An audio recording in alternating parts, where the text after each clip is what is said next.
प्रदेशलाई अधिकार दिलाउने बालेनको बाचा, प्रहरी र कर्मचारीबारे मौन।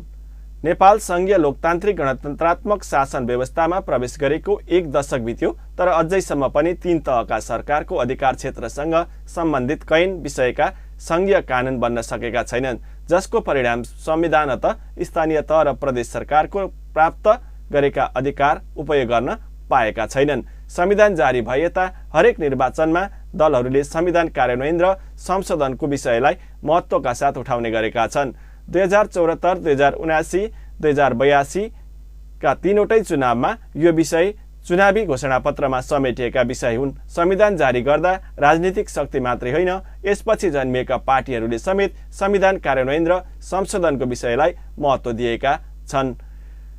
यही क्रममा राष्ट्रिय स्वतन्त्र पार्टी रासपाबाट भावी प्रधानमन्त्रीका रूपमा प्रस्तुत गरिएका बालेन्द्र शाह बालेनले प्रदेशलाई संवैधानिक अधिकार दिलाउने बाचा गरेका छन्।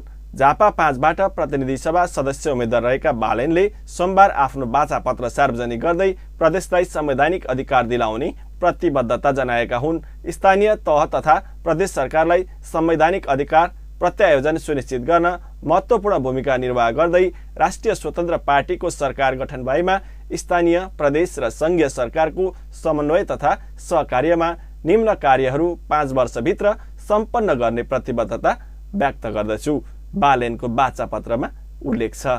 निम्न कार्यहरू भनेर बालेनले शिक्षा, स्वास्थ्य, पूर्वाधार, भूमि व्यवस्थापन, पर्यटन तथा उद्योग, खेलकुद, वातावरण, महिला तथा बालबालिका, सुशासन र कला एवं संस्कृतिको उल्लेख गरेका छन्। यी विषय 3 तहको अधिकार क्षेत्रसँग सम्बन्धित विषय हुन्।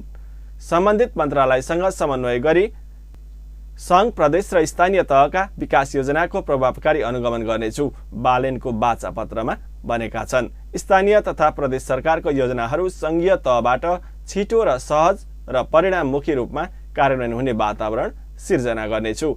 यसबाहेक संविधानमा उल्लेख भएका नागरिकका मौलिक हक कार्यान्वयनका लागि नीति बनाउन प्रभावकारी पहल गर्ने उनको बाचा पत्रमा उल्लेख छ।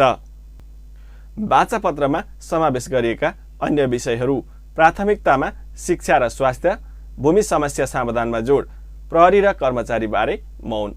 दर्शक दिन, तपाईलाई नेपाली न्युज अपडेट कस्तो लाग्यो? कृपया कमेन्ट गर्न नभुल्नुहोला।